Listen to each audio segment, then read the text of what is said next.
مجموعة من الفنانين الجزائريين من عديد الولايات عبروا بفنهم بلوحاتهم على موقف الجزائر الصريح تجاه القضية الفلسطينية. نفقد الكلمات أمام هذه اللوحات التي تعبر كل واحدة عن قصة مأساة وكفاح الشعب الفلسطيني.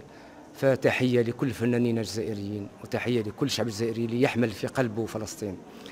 تحية بكل إخلاص للفنانين الذين عبروا بهذه العملية يعني تطوعية من أجل قضية فلسطينية. أردنا من خلال هذا المعرض الجماعي أن نصل بالفكرة إلى العالم أنه الشعب الجزائري متضامن مع غزة ومع فلسطين حبا وأخوة. هذا العمل الفني كله يعني الفنانين الموجودون هنا، وهذا العمل الفني هو رسالة من الجزائريين، لأنه القضية الفلسطينية قضية أبدية بالنسبة للجزائريين، ورثناها عن آبائنا وأجدادنا وسنورثها لأولادنا في المستقبل.